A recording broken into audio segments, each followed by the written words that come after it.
네, 정의당 배진교입니다. 법무부 장관님, 예. 그 법무부 사업 중에 국가배상금 관련해서 질의를 좀 드리겠습니다. 그 법무부 결산 자료에 따르면 지난 3년간 국가배상금 사업으로 집행된 금액이 3,529억 원으로 되어 있더라고요. 연간 나누면 한 1,200억 원 정도인데요. 혹시 법무부 장관님 1,200억 원이 모든 부처의 국가배상금이 다 포함된 것인가요? 아닙니다. 그 국방부 등 다른 부처들에는 다른 부처에서 또 해당하는 부분들이 있고요. 그걸 다 포함하면 한 5천억 가까이 되지 않을까 싶습니다. 그러면 특별회계로 집행된 배상금, 그다음에 국방부 소관 배상금 빼고 예. 일반 부처별로 배상금이 배정되어 있는 걸로 아는데 그 금까지 다 포함해서 1,200억 정도. 아니, 그건 아니고요. 네. 그 저희가 저희가 지금 법무부가 하고 있는 것이 한 1,500 정도 되고요. 나머지가 다 포함하면은 전체를 저희가 관장하는 것은 아니니까 정확한 수치는 아닙니다만 5천억 안짝 정도로 합치면 아마 그렇게 될 걸로 알고 있습니다. 네, 기재부 차관님 나와 계시죠? 네, 나와 있습니다. 그 기재부가 특별회계를 포함해서 국방부 예산까지 다 편성하고 있으니까 혹시 네, 국가배상금 규모가 총 얼마 정도 되는지 알고 계십니까 지금? 전체적으로 22년부터 금년 예산까지 3개년 평균을 보면은 한 연평균 한 4천억 조금 넘는 수준으로 편성을 하고 있습니다. 그게 계속 증가되어 와서 금년도 예산 기준으로는 5천억 조금 넘어 있습니다. 저는 이 문제는 단순하게 바라볼 문제가 아닌 것 같습니다. 사실 5천억 규모의 국가 배상이 이루어지고 있다라고 하는 것은 그만큼 우리 공권력의 잘못된 행사로 인해서 국민들의 피해가 그만큼 컸다는 얘기고, 더 심각한 문제는 사실 국민들 입장에서 국가를 상대로 소송을 해서 승소를 한다라고 하는 것이 얼마나 지난하고 또 그 과정 속에서 감당해야 될 고통이 얼마나 큰지를 잘 알고 있기 때문에 그렇습니다. 그래서 이 문제는 기재부가 됐든 법무부가 됐든 근본적으로 이런 국가 배상 소송이 벌어지지 않도록 공권력 행사를 하는 데 있어서, 특히 우리 공무원들의 행정 집행에 있어서의 문제를 근본적으로 개선할 수 있는 대책이 좀 필요할 것 같은데요. 우리 법무부 장관님 지금 대책이나 이런 부분들이 마련되어 있는지. 예, 위원님 말씀하신 취지에는 제가 100분 공감하는데요. 이것이 근데 아주 최근에 있었던 그런 부분뿐만 아니라 아주 과거에 있었던 우리의 좀 아픈 과거를 반성하는 의미에서 배상까지 포함된 거라서 액수가 좀 큰데요. 말씀하신 취지처럼 기본적으로 이거는 공무원들의 업무를 제대로 성실하게 하냐의 문제 같습니다. 그러니까 어떻게 무슨 뭐 캠페인을 벌이라든 이런 문제가 아니라 뭐 공무원들의 근무 기강이라든가 자세의 문제 같습니다. 뭐 유념하겠습니다. 네, 이 문제는 범정부 차원에서도 대책 마련을 해주실 것을 다시 한번 당부 말씀드리겠습니다. 유념하겠습니다. 법무부 장관님, 한 가지만 더 보도록 하겠습니다. 론스타와의 ISDS 중재 판정 결과 2억 1,650만 달러, 우리 돈으로 약 2,800억 원을 지급해야 된다는 결과가 나왔는데요. 만약에 이대로 결정이 된다면 이 예산은 법무부 어느 예산으로 편성이 돼서 집행되어야 하나요? 저 이대로 결정되지 않기를 바랍니다만 거기에 관해서는 이제 잠시만요.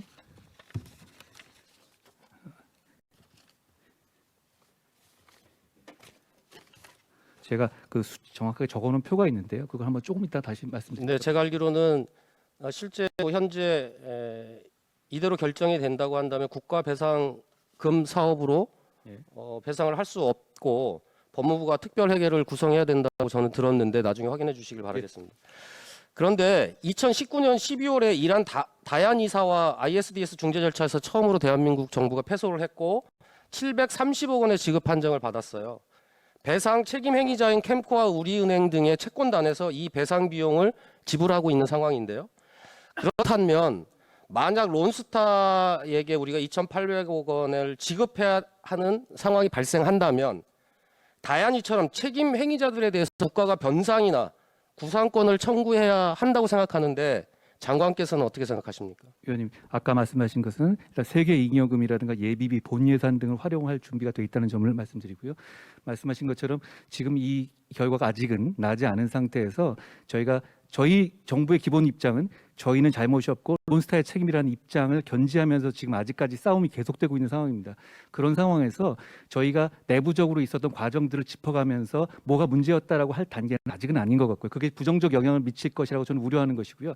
말씀하신 것처럼 다 결과가 나고 더 이상 우리가 할 수 없는 것까지 되고 나면 그때는 정말 세심하게 다시 짚어봐. 그때 만약에 우리가 진 부분이 있다면 솔직하게 다 점검해 봐야 될 것이라고 생각합니다. 책임 문제는 그때 말씀드릴 수 있는 문제가 아닌가 저는 개인적으로 생각합니다.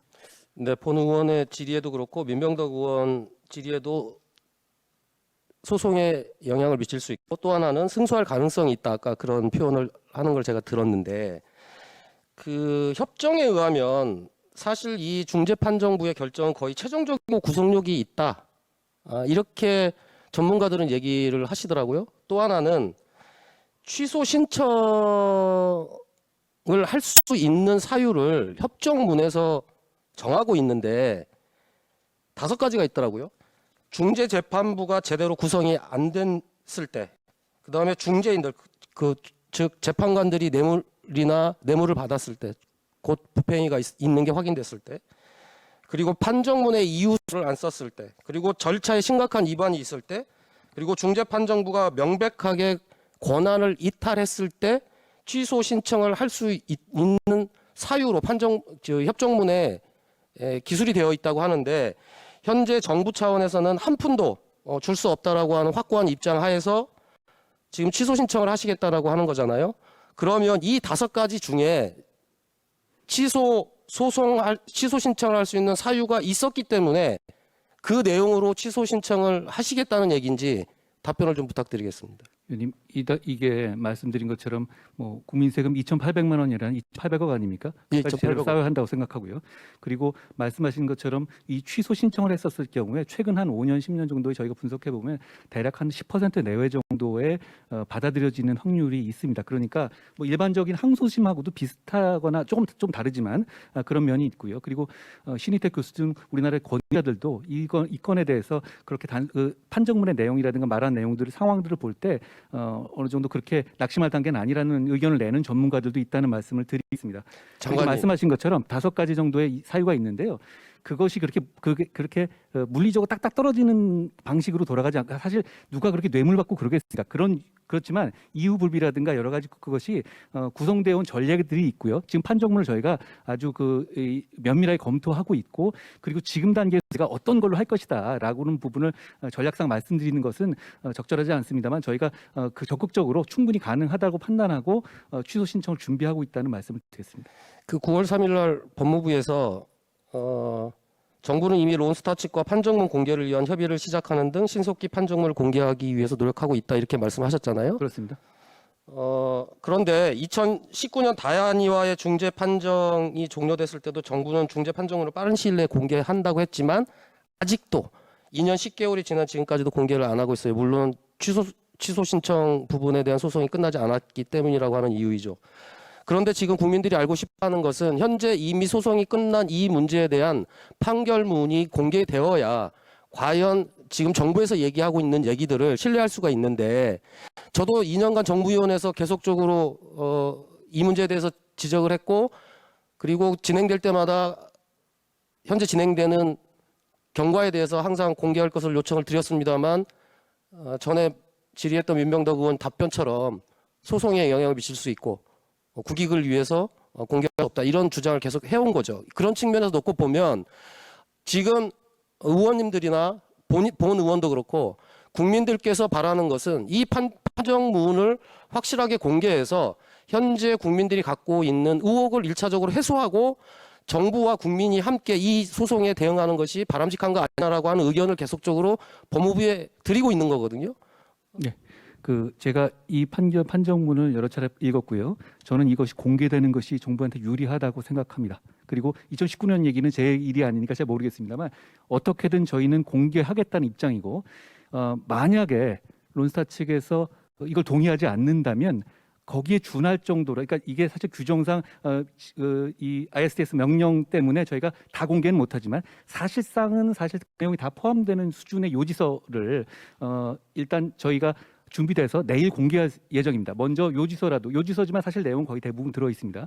그렇게 되어 있고 론스타와도 지금 협상이 좀 전향적으로 잘 진행되고 있습니다. 그렇지만 만약에 론스타 측에서 판정문 공개를 동의하지 않는 경우라면 저희는 그 내용을 사실상 어떤 방식으로든 간에 모든 국민이 아시고 여기에 대해서 같이 한번 집단지성을 모을 수 있는 계기를 마련할 거라는 약속을 분명히 드리겠습니다. 2019년 상황은 제가 모르겠습니다만 지금은 다릅니다.